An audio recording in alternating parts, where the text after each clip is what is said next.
విజయవాడ ప్రజలకు ట్రాఫిక్ కష్టాలు తీరనున్నాయి. ఆ దిశగా కూటమి ప్రభుత్వం శ్రీకారం చుట్టింది. రోడ్లు విస్తరణ, నిర్మాణానికి ప్రణాళికలు సిద్ధం చేసింది. 105 కోట్ల రూపాయల CRDA నిధులతో పనులు చేపట్టనున్నారు. 3 కీలక రోడ్ల విస్తరణకు మంత్రి నారాయణ శంకుస్థాపన చేశారు.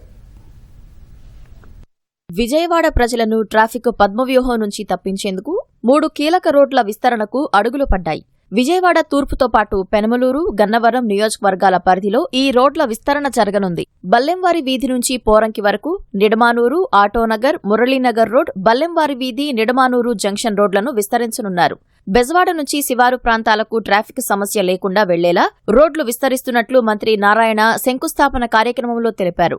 నగరంలో డ్రైనేజీ సమస్య పరిష్కారానికి హామీ ఇచ్చారు. గవర్నర్ ముఖ్యమంత్రి గారు యాన్యుటీ మోడల్లో డ్రైన్స్ ని హై డెన్సిటీ, మీడియం డెన్సిటీ రెండింటికి ప్రాజెక్ట్ చేయమంటే 9,000 కోట్లతో చేశాం.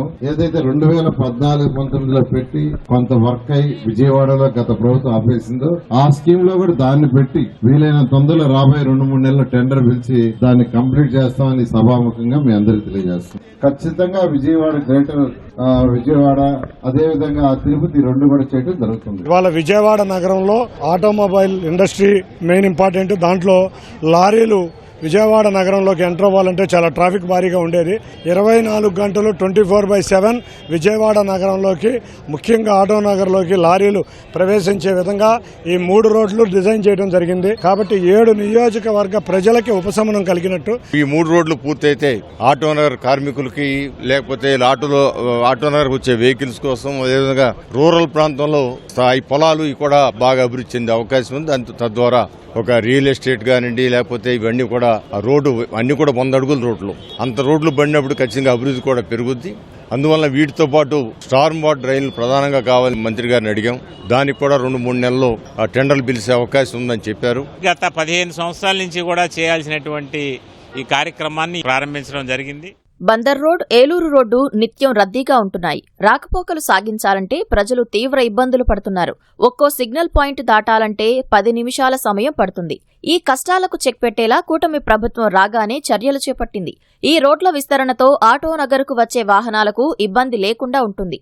కార్మికుల కష్టాలు తీరుతాయి. శివారు ప్రాంతాల్లోనూ ట్రాఫిక్ ఇబ్బందులు ఉండవు. రోడ్ల విస్తరణకు శంకుస్థాపన జరగడంతో స్థానికుల నుంచి హర్షం వ్యక్తమవుతోంది. కృష్ణా జిల్లా నుంచి వచ్చేటటువంటి లారీలు కానివ్వండి, లేదా ఏలూరు, గోదావరి జిల్లాల నుంచి వచ్చేటటువంటి వెహికల్స్ కానివ్వండి, ఇవాళ విజయవాడకి రావాలంటే ఇటు బందర్ రోడ్డు కానీ, అటు నేషనల్ హైవే 2 ఉండి, ఇవాళ ఈ 3 రోడ్ల నిర్మాణం కనుక పూర్తయితే బ్రహ్మాండమైనటువంటి విజయవాడ కనెక్టివిటీ వస్తుంది. ఇది అంతా జవహర్ నగరం 1,00,000 మంది కార్మికులకి పండగ లాంటిది. గత 5 సంవత్సరాల్లో పడిన ఇబ్బందులు, ఎంతో నానా కష్టాలు పడ్డాం.